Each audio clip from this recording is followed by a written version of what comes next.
damos gracias, Padre, por este día maravilloso que nos has dado, Señor.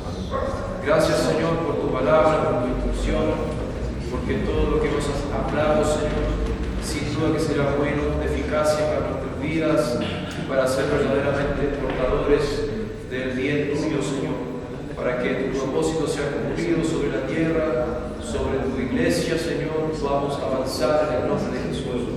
Gracias, Señor, por este grupo de jóvenes, Señor, de hermanos y hermanas que están con nosotros, que han venido, Señor, de distintos lugares para escuchar tu voz, para aprender, para recibir instrucción, para recibir palabras, Señor.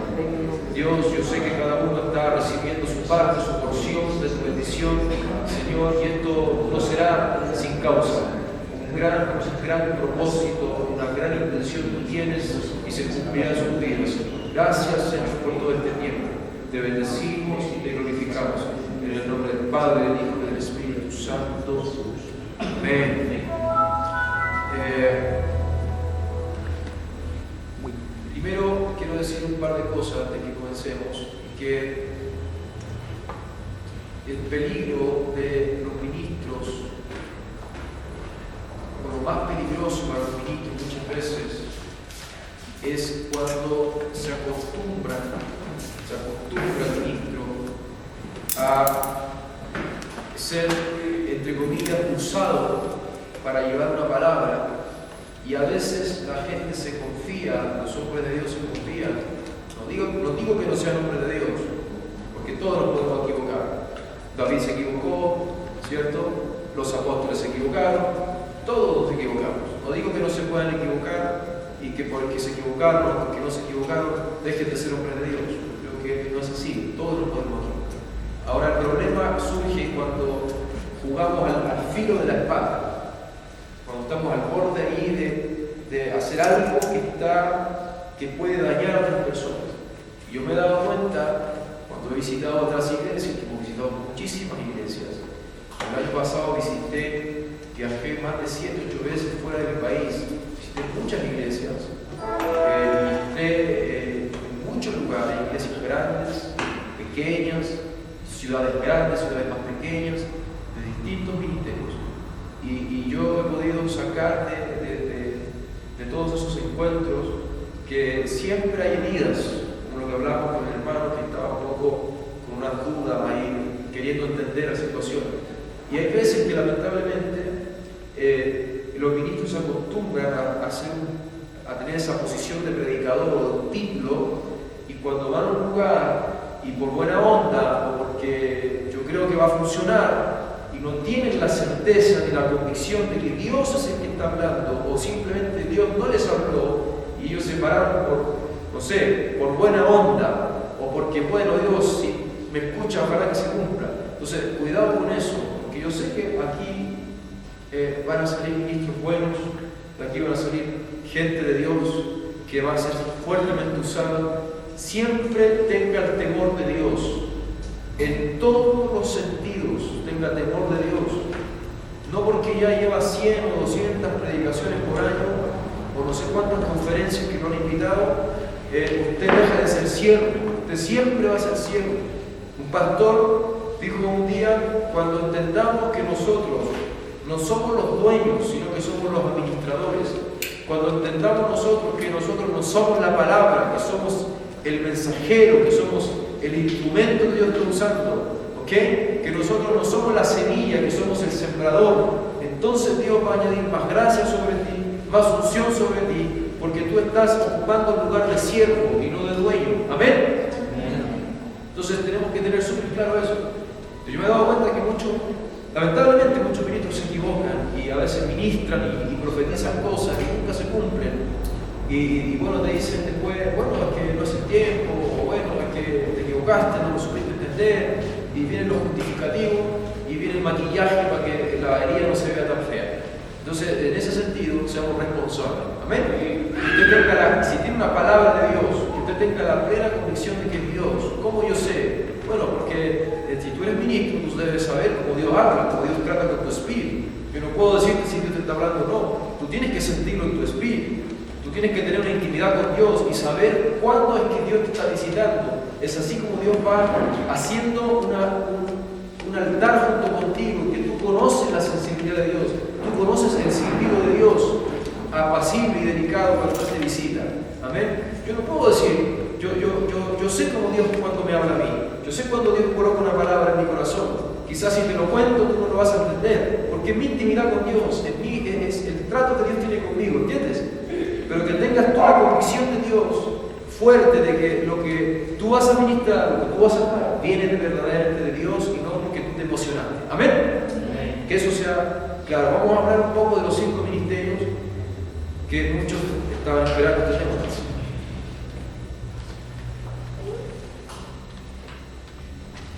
Voy a hacer un resumen porque este tema es profundo, es largo.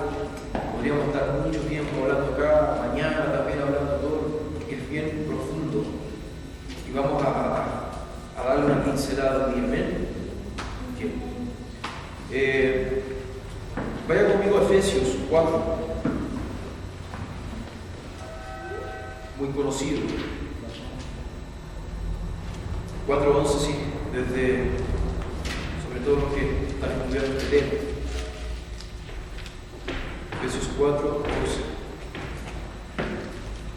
Dice que el mismo constituyó unos apóstoles, a otros profetas, a otros evangelistas, a otros pastores y maestros. Escuchen el 12, porque hay gente que le gusta el 11 nomás, pero no le gusta el 12. A fin de perfeccionar a los santos, para la obra del ministerio, para la edificación del cuerpo de Cristo. Amén. Entonces los 5 ministerios no son un título. Los 5 ministerios no son para distinguirme de los pastores ni distinguirme de los otros siervos. Es un servicio. Los 5 ministerios, hermanos, son una investidura de Dios, son de alguna manera el gobierno de Dios en la iglesia, donde el Espíritu va a operar para edificación de los santos, para edificar a los santos. ¿Ven? Para edificarlos, para que crezcan, para que nos perfeccionemos en la obra del ministerio. A algunos les gusta el título nada más, usted lo va a ver. Yo le digo, usted lo va a ver. A mí me han invitado varios. Usted lo va a ver. Son solamente puro cuento. No hay servicio, no hay un corazón de siervo. Para los puros congresos grandes, donde le pagan buenos hoteles, donde dan buenas ofrendas. ¿Entiendes? Estoy hablando de la verdad, tengo que decirlo, porque eso es lo que estamos viviendo hoy día. Te va a haber apóstoles llenos de joyas que están por donde no sé dónde. Entonces, no es así como Dios lo muestra. No digo que no puedan prosperar, yo digo que sí pueden prosperar. Cuando la prosperidad es el resultado de un buen trabajo, Dios te lo va a dar cuando tú desarrolles un buen trabajo. ¿Ok? Entonces hay gente que quiere llegar arriba simplemente para mostrarse. Y no es así. El apóstol es un enviado de Dios, es un siervo enviado. Usted va a ver el apóstol Pablo, es un hombre enviado que pasó frío, pasó hambre, que estuvo a punto de que lo mataron, hasta que lo mataron. ¿Entiende? Entonces es un sacrificio, es una entrega total. Y luego le vuelvo a decir, no significa que no pueda prosperar. Si viene de Dios, que usted prospere en sus recursos, gloria al Señor. Amén. Yo no critico eso porque Jesús lo criticó. Él dijo que la raíz de todos los males era el amor al dinero, pero no el dinero. ¿Ves? Porque usted tiene que pagar las cuentas con dinero. El problema es el amor al dinero. Porque por amor usted puede matar, destruir y hacer cualquier cosa, porque usted tiene amor al dinero. Amén. Esa es la raíz de todos los males, el amor al dinero. Amén. Pero no el dinero en sí. El Señor es dueño del oro y de la plata. Amén. Tiene que quedar súper claro eso. Entonces, lo voy a volver a leer. Dice: el mismo constituyó a unos apóstoles, a otros profetas, a otros evangelistas, a otros pastores y maestros, a fin de perfeccionar a los santos para la obra del ministerio, para la edificación del cuerpo de Cristo. En estos últimos años, en estos últimos tiempos que estamos viviendo, son tiempos de mucha violencia, son tiempos de mucho alboroto. Usted va a ver en televisión, no tan solo en el Perú, no tan solo en el Brasil, no tan solo en Chile, que es tiempo de escándalos. La gente sale a las calles, sale a manifestarse en contra de las autoridades. La gente no está conforme a las autoridades. Y el diablo, lógicamente, se aprovecha y se ha aprovechado de este espacio para, de alguna manera, poner en duda los poderes que Dios estableció sobre la tierra. Dios estableció 3 poderes. ¿Cuáles son estos? El poder, la familia, la iglesia y el gobierno civil. La iglesia, la familia y el gobierno civil. Son 3 poderes que Dios estableció para la tierra. ¿Ok? Lo curioso de esto es que dentro de estos 3 puntos, de estos 3 poderes, Dios coloca una identidad de gobierno, una entidad paternal, una imagen patriarcal, por decirlo así, patriarcal.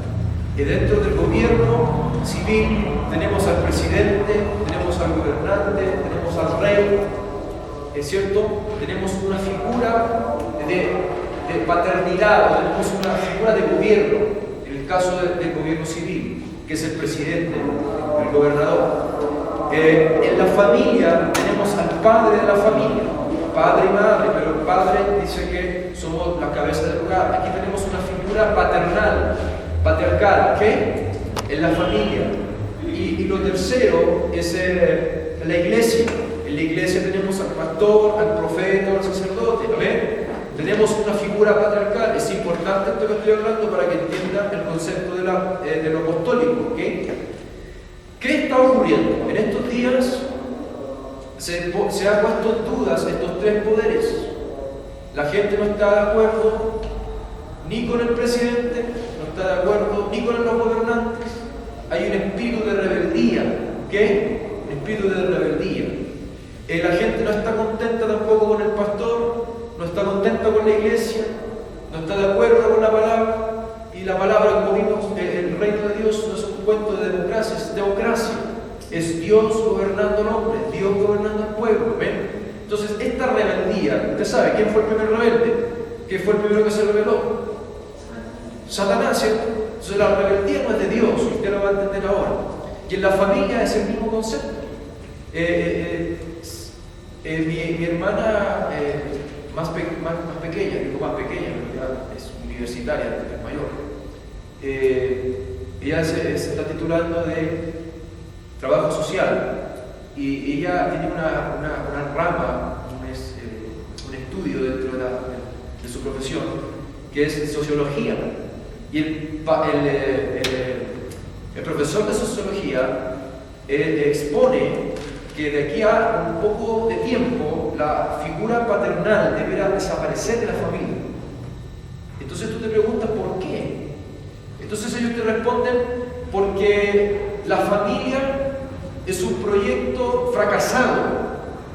Entonces tú dices ¿por qué? Porque la sociedad se separa. Entonces no debiera existir la familia. Entonces, ¿por qué eso ha traído frustración a la sociedad? Eso te dice la sociología de hoy, la sociología moderna.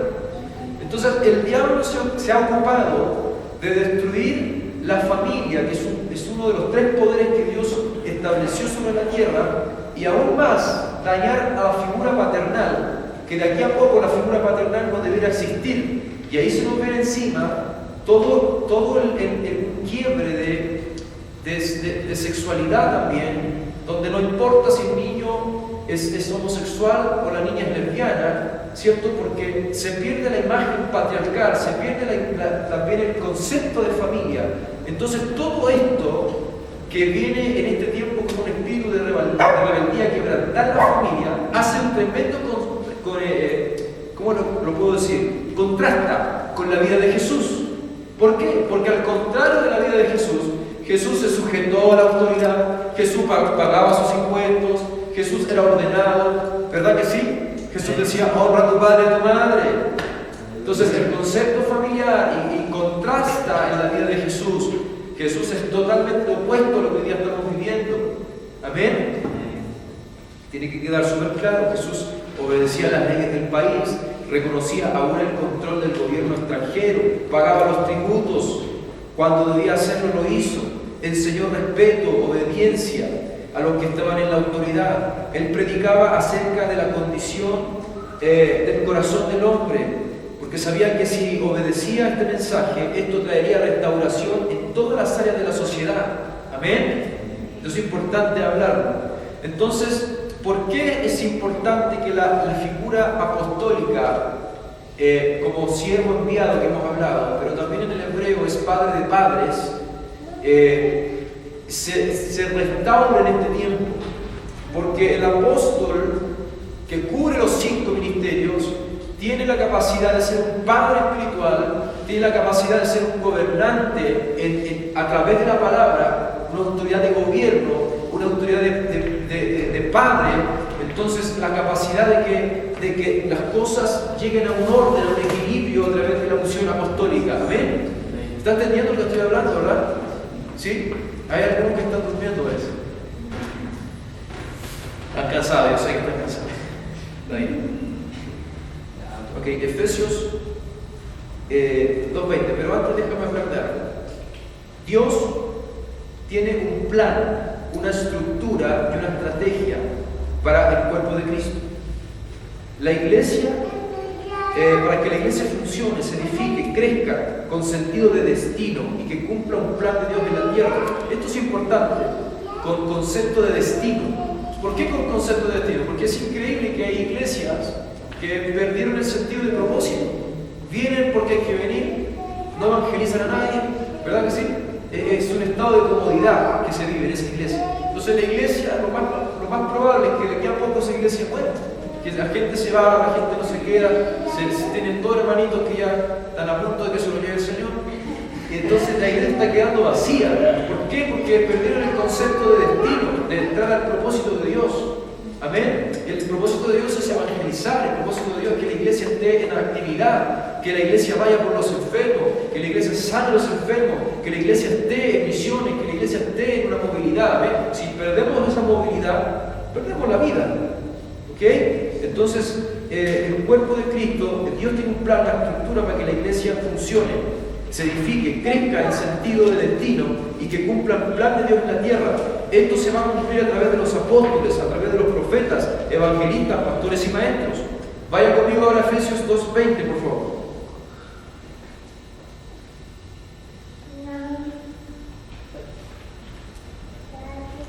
Efesios 2:20.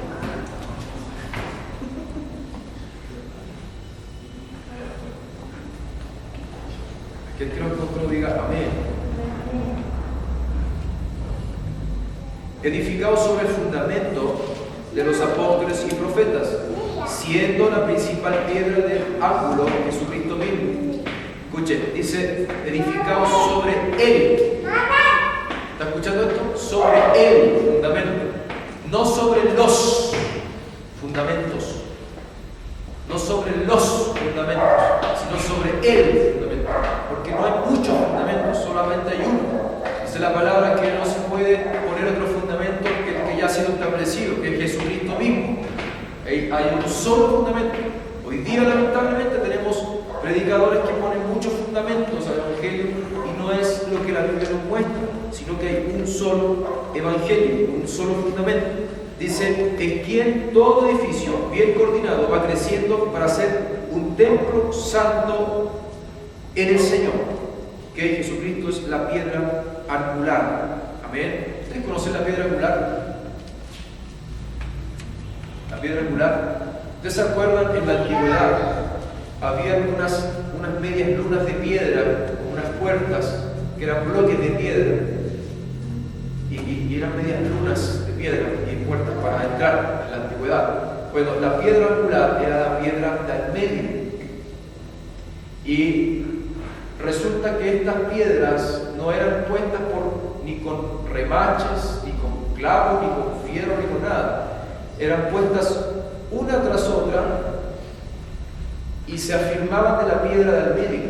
O sea, las fuerzas, claro, como presión, las fuerzas se unían a la piedra del medio. Si sacaban la piedra del medio se caía todo. Esa era la piedra angular, la que sostenía las demás que iban a los lados. Entonces, esa es la piedra angular. Y el ejemplo que da el apóstol Pablo dice, siendo la principal piedra angular, Cristo mismo. Entonces, si no tenemos esa piedra sólida al medio de todo lo que hacemos, se nos va a derrumbar todo lo demás.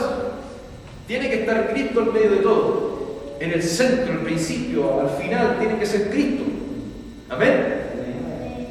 Ok, entonces es interesante que los apóstoles, los profetas y cada uno de los ministerios se tienen que desenvolver y desarrollar dentro del fundamento que es Cristo. Como el apóstol Pablo, porque también estuvo en duda su apostolado, como el apóstol Pablo justificó su apostolado, lo aprobó. ¿Te acuerdas que cuando murió Judas, el que entregó a Jesús, dice que los apóstoles echaron suerte para elegir a otro? ¿Es cierto? Y me parece que pusieron como una botella y le hicieron girar. ¿Cómo fue? ¿Te acuerdas? Yo creo que parece que es eso. Echaron suerte. Propusieron a dos hombres. Y los requisitos de esto, mira qué interesante, los requisitos de esto era que conociese a Jesús, que hubiese estado con Él, que hubiese compartido con Él en vida, que hubiese compartido con Él la muerte. Y pusieron esos requisitos para elegir al próximo apóstol. Entonces, ¿qué es lo que quiero decirte con esto? Que yo no sé cómo es que ellos sacaron esos requisitos, pero era justificable. Ahora, el apóstol Pablo no cumplía con ninguno de estos requisitos. Pablo no conoció a Jesús en vida. Pablo no estuvo con él cuando murió. Pablo ni siquiera le interesaba saber de Jesús porque mataba a cristianos. Fue transformado por el Señor, impactado e impresionado cuando se le apareció de camino, cuando iba a matar a los cristianos. Y Pablo mismo lo dice: yo no conocí a Jesús en vida, no lo conocí en la carne, pero lo he conocido, al Cristo resucitado. Subí al cielo y vi cosas que no nos son dadas a explicar con palabras de humana sabiduría. Lo que he visto ha sido glorioso. En palabras simples lo que dijo Pablo. Entonces, ¿cómo es que Pablo justificó su apostolado? Porque Pablo dijo: yo subí al cielo. No sé, dijo: conozco un hombre que subió al cielo, no sé si en la carne o en el espíritu, y vio cosas increíbles que no nos son dadas para explicar en palabras de hombre. Entonces Pablo dice: yo no conocí a Jesús caminando como ustedes, ni lo conocí en la cruz, pero lo vi resucitado. Yo conozco una revelación que ustedes no conocen. Ustedes conocen el testimonio de Jesús en la tierra, pero yo lo conozco resucitado arriba con el Padre, el Cristo de gloria. Yo conocí a ese Jesús y por eso he sido levantado como apóstol.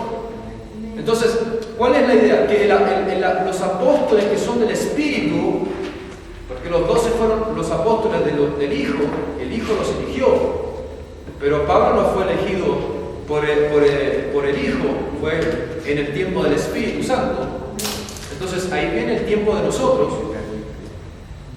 Pablo de esa forma ratifica su ministerio, de manera que los apóstoles tienen un conocimiento profundo, una revelación profunda del Cristo resucitado. Amén. Tienen una revelación profunda, tienen un entendimiento mayor del Cristo resucitado. Por eso que el apóstol Pablo mismo lo dice: edificado sobre el fundamento que es Cristo Jesús, sobre el fundamento de los apóstoles y los profetas, siendo la principal piedra angular Cristo mismo. O sea, el fundamento del apóstol y del profeta tiene que ser un conocimiento pleno de Cristo. Amén. Entonces hoy día hay gente, y tenemos que hablar violentamente, hay gente que tiene el título, hay gente que tiene, pero hermanos, es un cuento simplemente. No hacen la obra de Dios, simplemente es el título de profeta, y tiene que venir esta unción, tiene que venir este derramamiento del Espíritu, en donde los siervos de Dios, los siervos enviados, tienen un conocimiento profundo de Cristo Jesús. Amén. Porque tenemos que ser edificados en la principal piedra angular, que es Jesucristo mismo. Amén. Ahora, déjame hablarte de esto que es muy interesante para apresurar un poco más el tema. Cristo, Jesús, se movió en los 5 ministerios. Él se movió en los 5 ministerios. Él hizo la labor del apóstol. Él hizo la labor del profeta. Él hizo la labor del evangelista. Él hizo la labor del maestro. Él hizo la labor del pastor. Vamos a leer rápido, a ver si alguien me acompaña. En Hebreos 3:1. Hebreos, capítulo 3, verso 1. ¿Pueden leer? Por tanto, hermanos santos, participantes del llamamiento celestial, considerad al apóstol y sumo sacerdote de nuestra profesión, Cristo Jesús. Entonces, en Hebreo nos dice que nuestro mayor apóstol y sumo sacerdote fue Cristo Jesús. Entonces, Jesús fue el mayor apóstol. Amén. Y el sumo sacerdote. Ahora, él también fue el profeta. Lucas 24:19. ¿Quién lo puede leer conmigo? Lucas 24:19. Uy, qué rápido se va el tiempo. Lucas 24:19. Fuerte para escuchar. Entonces él les dijo, ¿qué cosas? Y ellos le dijeron de Jesús Nazareno, que fue varón profeta, poderoso en obra y en palabra delante de Dios y de todo el pueblo. ¿Puede leerlo de nuevo esa parte que dice el profeta? Que fue varón profeta, poderoso en obra y en palabra delante de Dios y de todo el pueblo. Entonces Jesús fue nuestro mayor profeta. Amén. Fue evangelista. Mateo 9:35, ¿qué lo busca? 9:35.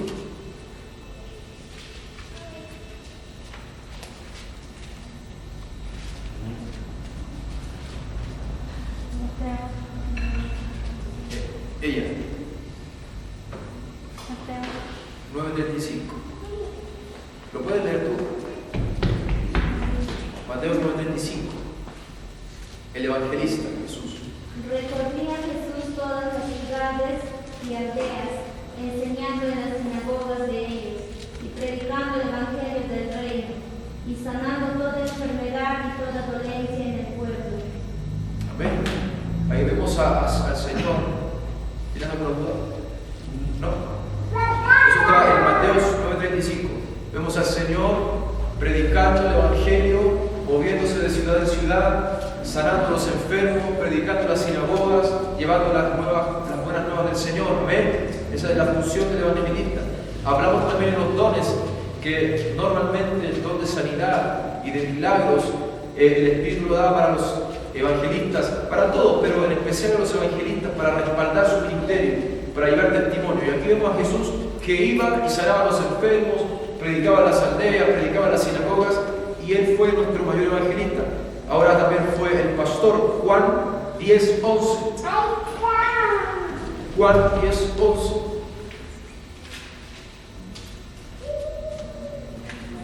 ¿Quién lo puede leer? Amén. Yo soy el buen pastor su vida da por las ovejas. Amén. ¿Escuchó? Amén. Juan 10:11. El buen pastor da su vida por las ovejas. Amén. Y va por la que se descarría, ¿cierto? Va y la busca. Ahora hay gente que confunde y dice, bueno, el pastor no me viene a buscar, pues, pero tú estás en rebeldía, tú eres rebelde. Y la Biblia dice que el buen pastor va a buscar a la que se descarría, no a la que anda en rebeldía. Amén. Gente que se pastor no se puede agotar por la gente que se revela, sino por la que no entiende y se descarrió por alguna situación. Amén. No por los rebeldes. Y fue el maestro. Marcos 4:38.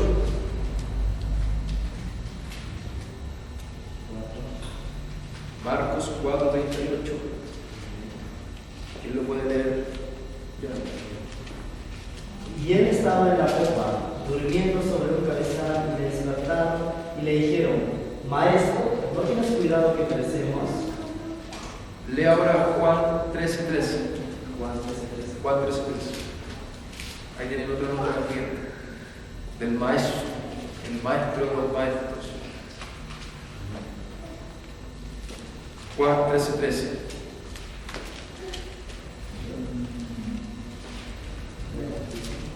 Vosotros me llamáis maestro y señor, y decís bien porque lo soy. Entonces, Jesús era el maestro, rabí, te decía, enséñanos, háblanos con palabras, maestro, rabí, amén. Entonces vemos que el Señor se movió en las 5 unciones, se movió en los 5 ministerios, fuertemente.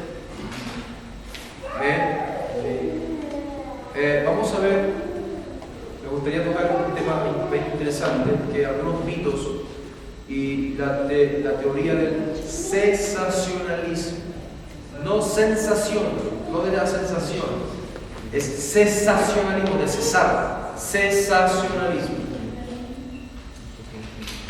Es la teoría del cesacionalismo, que es un tema que se ha estado hablando en las iglesias.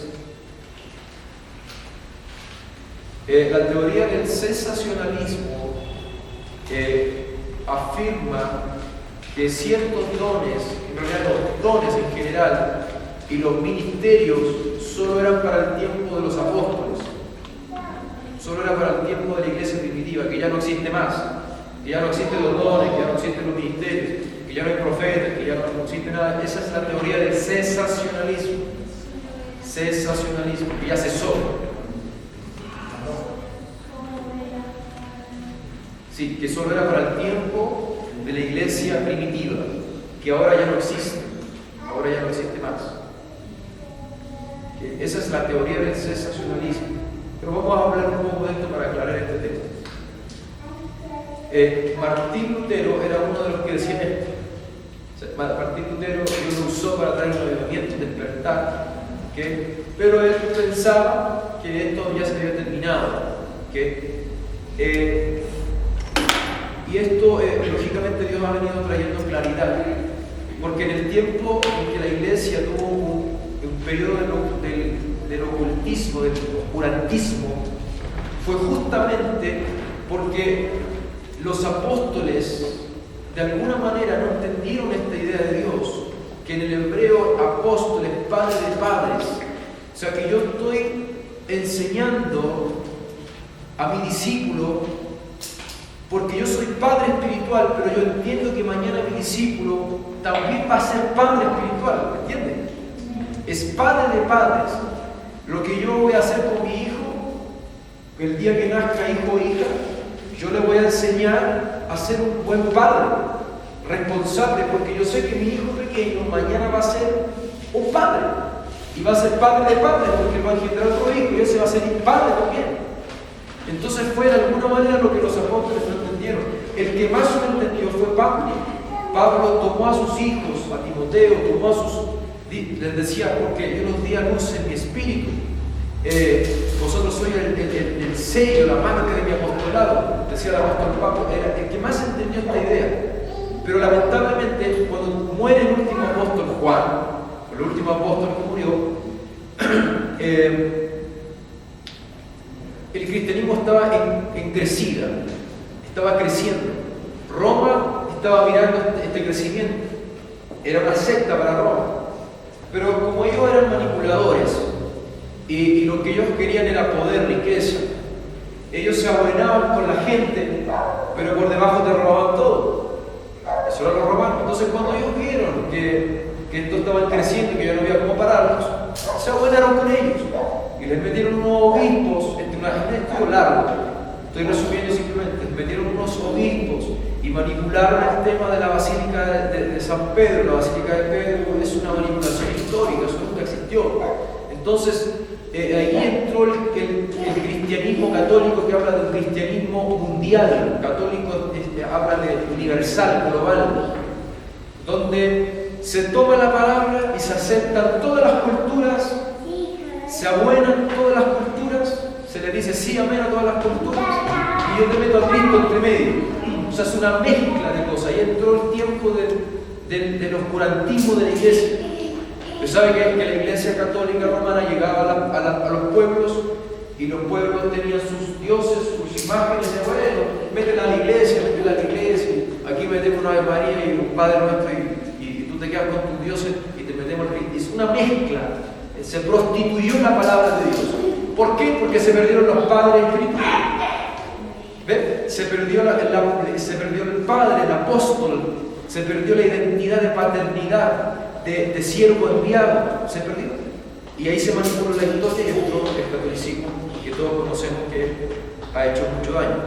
Entonces, eso es la teoría del sensacionalismo. No entendemos que así como el presidente de la República, tenemos que entenderlo de esta forma, puede morir, pero no por eso muere el cargo. ¿Entienden? No por eso un país no va a necesitar de otro presidente porque murió el antiguo presidente. Entonces, se puede morir un apóstol, un siervo de Dios, pero tenemos que engendrar hijos, tenemos que dejar herencia, tenemos que levantar otros discípulos. Aquí se rompe esta teoría, en esta palabra, del sensacionalismo.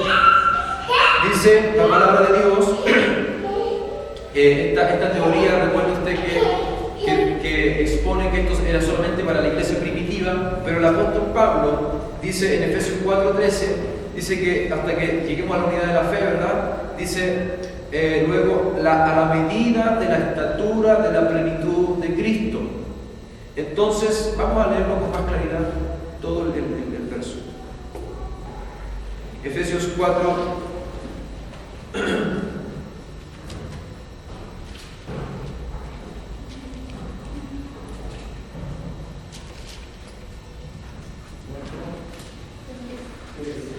Efesios 4:13. Veámoslo lo voy a leer desde el 11. Dice: el mismo constituyó apóstoles, profetas, evangelistas, pastores y maestros. El 12 dice: a fin de perfeccionar a los santos. Aquí está dando el porqué, ¿verdad? A fin de que perfeccionemos a los santos para la obra del ministerio, para la edificación del cuerpo de Cristo. Y el 13 dice el tiempo. El 13 dice el tiempo. ¿Hasta dónde dura esto? Dice: hasta que todos lleguemos a la unidad de la fe y del conocimiento del Hijo de Dios, a un varón perfecto, a la estatura, a la medida de la estatura de la plenitud de Cristo. Entonces, esto dura hasta que todos lleguemos a la medida de la estatura de la plenitud de Cristo. ¿Hemos llegado a esa estatura? ¿Hemos llegado a la plenitud? No, ¿verdad? Entonces, estas unciones, estos ministerios, duran hasta que todos lleguemos a la unidad, a la medida de la estatura de la plenitud de Cristo. ¿Amén? Ok. Otro tema importante que tenía que hablarles, espero que no se me olvide, es que bueno, en fin, el tema principal es eso, ¿ok? La teoría del sensacionalismo le hizo también mucho daño a la iglesia porque tapamos la voz del Espíritu Santo. No se creyó más en los dones, no se creyó más en las sanidades, no se creyó más en una visión, una palabra, no se creyó más en nada. Y ahí entró, a pesar de que se abrió una brecha, el protestantismo abrió una brecha, nos está faltando esta parte que está restaurando el Señor ahora. ¿Amén? ¿Cómo estamos con esto? ¿Game over? Ok. Bien, mañana vamos a definir cada uno de los ministerios. Amén. Cada uno. Vamos a definir al apóstol, vamos a definir al profeta, vamos a definir al maestro, al evangelista, al pastor. ¿Ok? Vamos a profundizar un poco más. Oremos. Amén.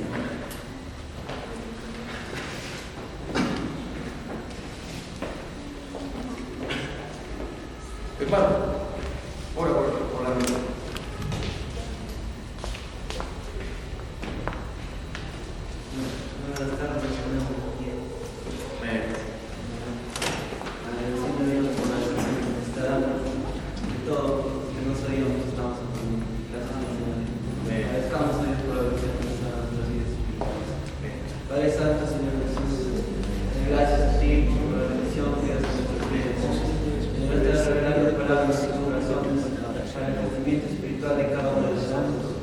Sabes, Señor, la necesidad que hay dentro de nosotros.